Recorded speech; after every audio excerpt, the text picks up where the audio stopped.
Probably you're remembering that here at Seton we spend 2 weekends a year talking about stewardship. So if you were here last week we talked about, I and myself and several others talked about the stewardship of our spiritual lives, how many baptisms we had and so on. And then others talked about the stewardship of our time and our talents, our mission outreach and so on. Now this week, we're going to talk about the stewardship of the treasure, the money that we need to support the mission of Jesus. Dan Ryan, our parish trustee treasurer, is going to come up in a few moments and talk a little about that. And I can warn you already that he's got good news and bad news. The good news is that we have more than enough money for the mission. The bad news is it's still in your pocket. What's the old joke? So, my little message today is about, I already said, it's about the idea of temple and church. Because human nature being what it is, I would guess that when I mention those words, the first thing that most of us think about would be buildings. We think about this as the temple, or this as the church. Or you heard in the readings, Mary and Joseph and Jesus went up to the temple in Jerusalem. Or perhaps you visited famous, beautiful buildings that we call churches. But I'm just challenging us to think about ourselves. This is the church. The opening hymn, I don't know if you caught the third verse, talked about the church singing. That's us. But we have a tendency as humans to sanitize our religion. We want Jesus to be neat and clean. We like to build nice things and say that we're really doing this for God. You think God needs this? No, we do. But just so we don't get distracted as to what that temple is. Now, the whole point of this is that we're the temple of God. So often I talk about the fact that people in our society say that God is absent. Well, if that's true, that's because we who are the temple of God do not make God present, visible. Jesus isn't going to come back and, do the whole thing over again. He's calling us as disciples to make his message and his presence known, make it visible. And again, we like to sanitize it. I bet that if I said that I'd like to raise $50,000 for, a new window or a new statue, I'm not going to do it. Don't worry. I bet I could get that money in almost no time at all.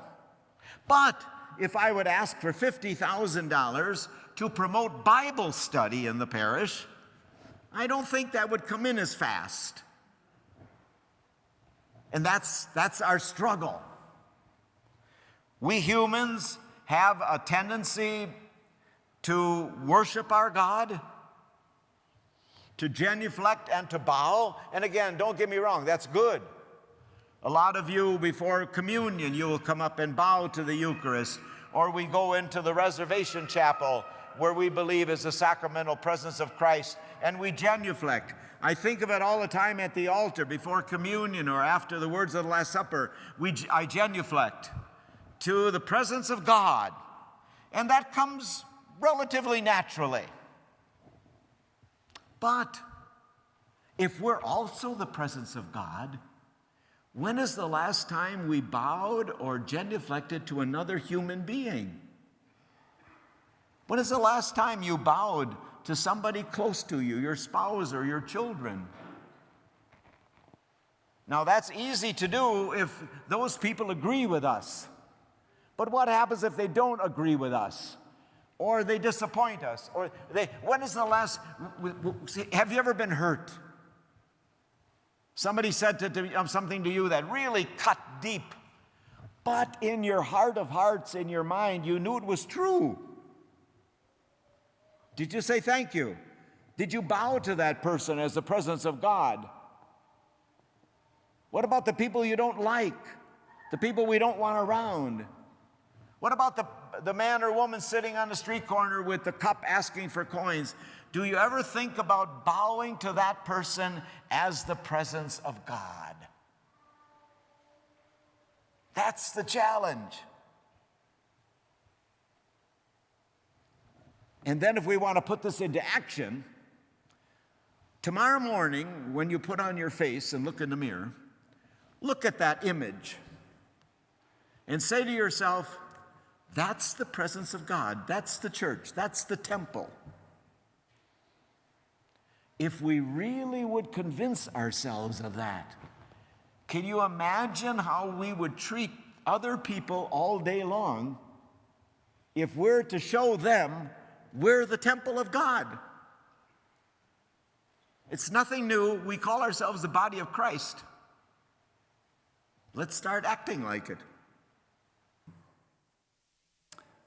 For 8 seasons, Kobe Bryant's teammate was Shaquille O'Neal, who at 7 feet 1 inches tall and 320 pounds was known for his tough, rugged play, for his size 22 sneakers, and for his occasionally witty, sometimes insightful comments to the media.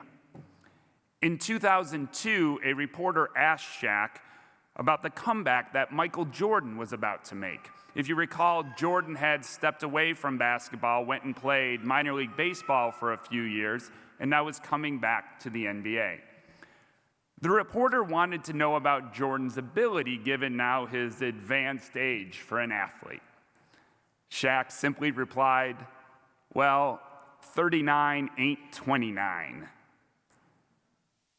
That comment popped into my head last month. As you may know, a few weeks ago on January 4th, this parish turned 39. It was back on January 4th, 1981, the feast day of St. Elizabeth Ann Seton, that the Archbishop formally established Seton here in New Berlin. And 3 months later, on April 25th, Father Bernie Sippel celebrated the first Mass, which was held at Resurrection Lutheran Church. The age 39 presents challenges to both athletes and parishes. For an athlete, his or her body may begin to break down more frequently, and they may be prone to injury. For a parish, we need to also examine what's wearing out, what needs to be replaced, what capital improvement projects need to be undertaken. And we have. Some of these capital improvement projects you will have noticed, while others likely went unnoticed. This past year, a new storage shed was built, and the old one was taken down. The serving area in Sipple Hall, it was gutted. There were new cabinets put in place. A commercial-grade refrigerator was also installed, as we've seen increasing need for catering services. LED light bulbs here in the worshiping space were replaced the fluorescent bulbs at a cost of nearly $27,000.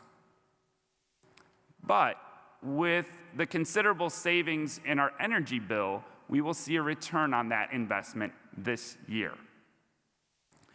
2 cameras were added to capture baptisms, as well as Father Joe's sermons, so we could more easily place them online.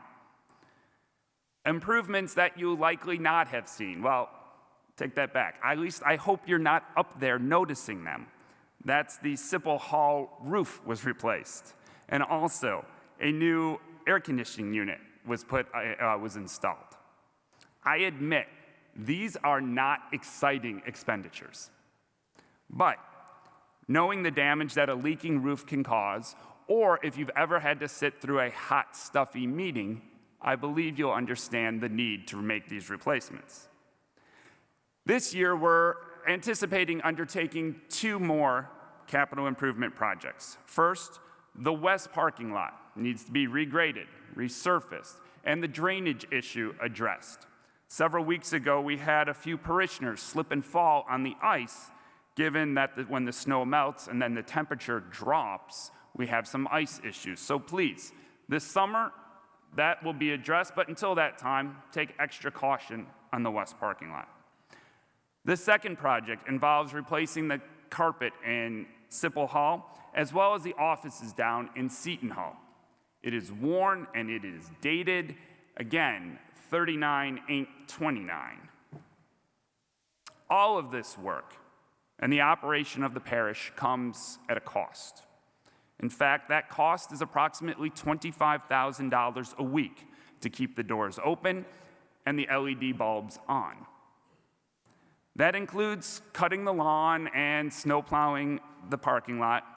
Here in Wisconsin, that sometimes means doing both in the same week. It includes the parish charities that Father Joe and Sue mentioned last Sunday, to all those places that you volunteer at as well. And of course, it includes the salaries of our phenomenal and well-deserving staff. All of this could not be done without your generous support. A year ago, I stood before you and said we were down 5% from budget. I want to thank you for helping make up that difference.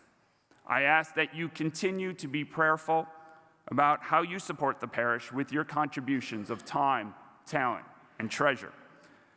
That's in part what these last 2 weekends have been all about, so please return the forms that will arrive in the mail.